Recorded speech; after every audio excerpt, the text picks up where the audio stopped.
Our next writer performer has been in over 150 films and television shows as an actor and comedian. He has had his own stand-up special called Making It to the Middle.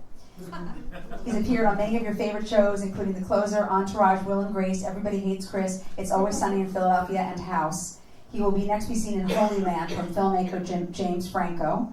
And he's a dear friend of mine. He's one of the first comics and people I met when I moved to LA many years ago.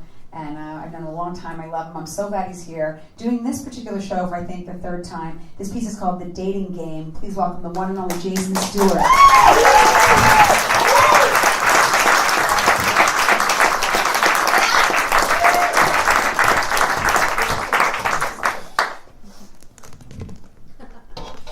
So, hello heterosexuals and homosexuals. I love straight people, I really do, so don't get me wrong. I have two that clean my house, you're nice people.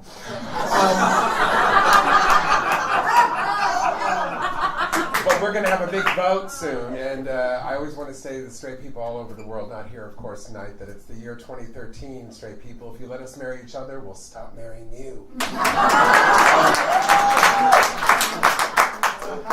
Like Nora Ephron says, I hate my neck. Anyway. My story is called The Dating Game. It's a coming out story. I used to wear zebra pants, a leopard jacket, dance in a circle, spike up my hair because I didn't want to know I was gay.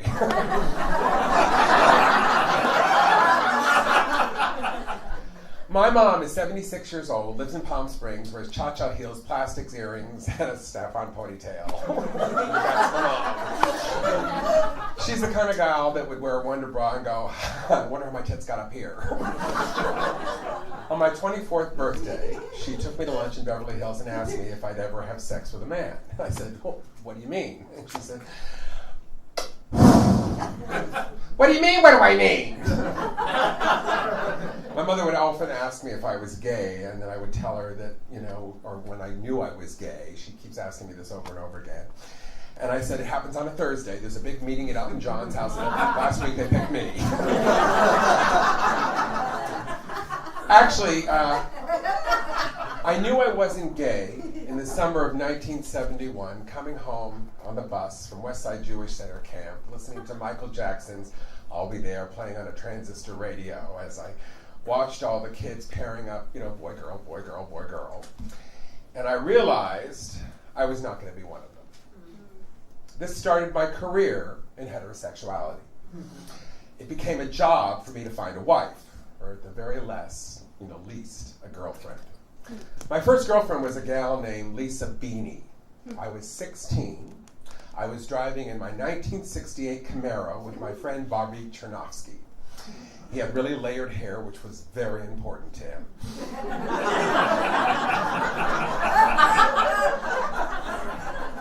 So did I, which was very important to me. We were on our way to see A Star is Born with, yes, Barbra Streisand. So gay, I know. Still, on my quest to be a bona fide heterosexual, I noticed this girl sitting on a bus stop wearing a long maxi dress with reddish perm hair and the sweetest smile. Determined to find a girlfriend, I put on my best Burt Reynolds look. We stopped at the red light. I did the most heterosexual thing I could think to do, and I started to flirt with her. She got in the car. It was the 70s. It was the biggest mistake of my entire life. From that day on, I made Lisa Beanie my girlfriend. She lived on a street with her mother in a house at the end of the block with an unmowed lawn and a car in the driveway on cinder blocks. Ech ach feh.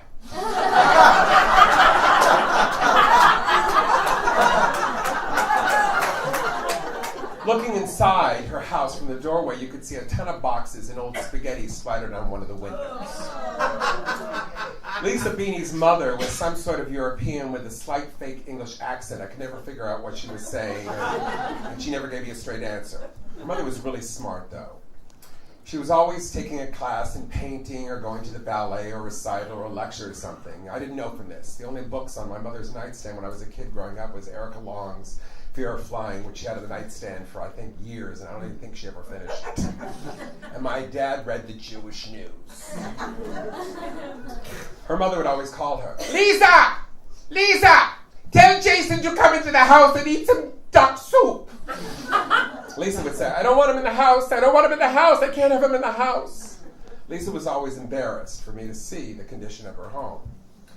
But Lisa Beanie was a girl. She liked me, and that was my only requirement. I was thrilled that I had a heterosexual girlfriend to show to my family. I was so relieved. I'd been cured. So we started to see each other a lot. I was dating, and she was a girl. My plan was working. And then we had sex.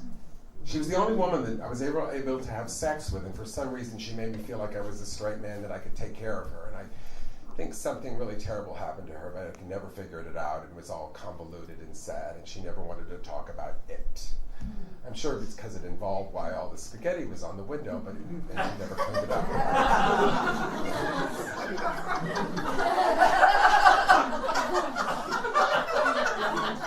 So Lisa Beanie and I dated off and on for 5 years. From the time I was 16 till I was 21. She would also ask me if I was gay, and I would tell her I wasn't. I just didn't tell the truth, probably because I hadn't told the truth to myself. When I was 19, just beginning my career as an actor and living on my own in a bachelor apartment, I saw an ad in Variety, which used to be a paper for some of you younger people, asking for contestants for the hottest game show on TV, The Dating Game. I was still with Lisa Beanie, but things were not going well, and I needed the money. I auditioned for the show, and I was so cute with my layered hair, my nice body, and and they asked me to be a bachelor, and I was like thrilled. On the show, The Bachelorette asked 3 different eligible bachelors questions like, if you were a fruit, what kind of fruit you'd be? And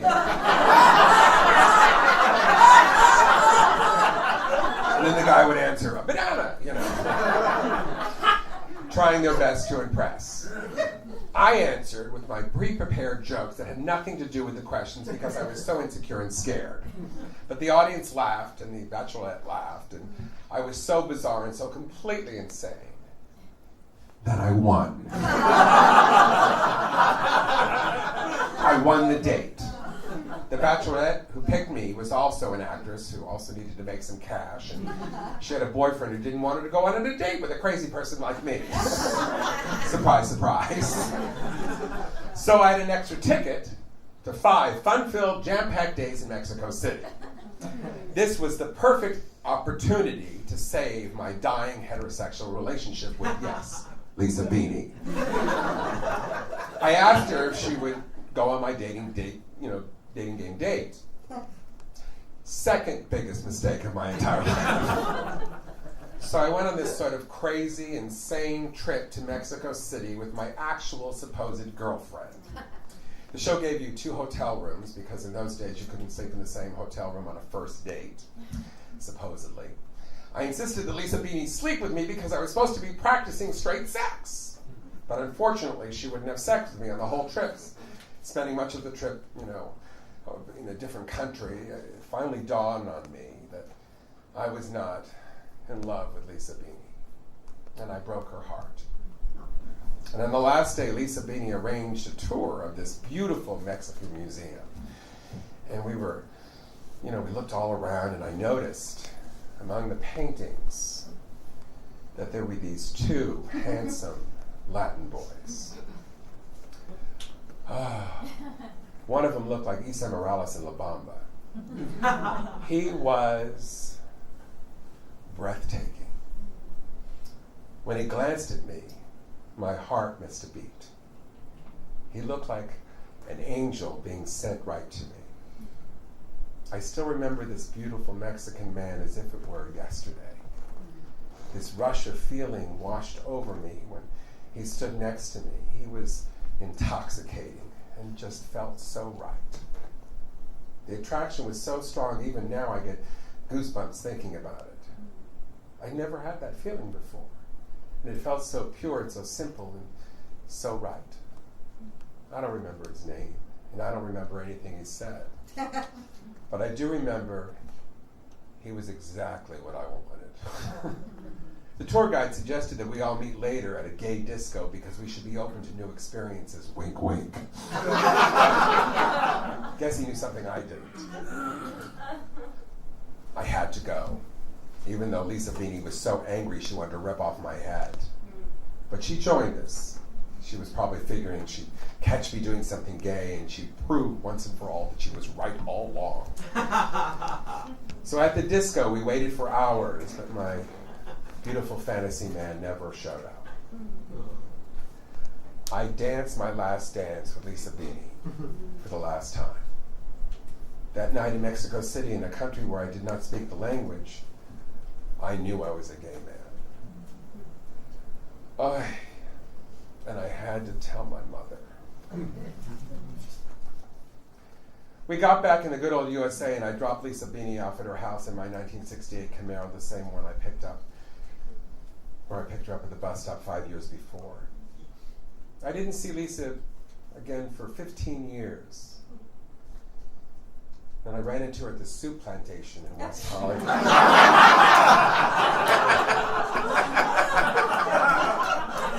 She came over to me as if 1 minute had passed and said, put her face right in front of me. And I said, "Hi, Lisa, how are you?" And she said, "I'm a doctor now. I'm Dr. Lisa Beanie." I said, "Well, that's wonderful."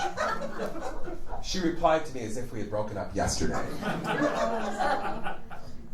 And I said to her, "Lisa, I'm gay, and I'm sorry that I treated you so badly. I'm really, really sorry." There was a split second where her eyes filled with tears, and she said, "Yes, I knew it."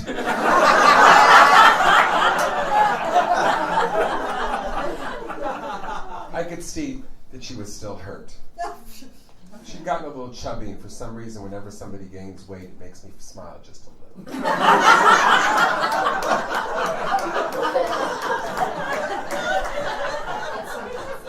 But with her, I didn't. Because I was wrong. I was really wrong. I'm still looking for my Esai Morales. And the dating game still continues. So, of course, I can't even say it because it's so pathetic and sad. It's not. I'm still single. Yay.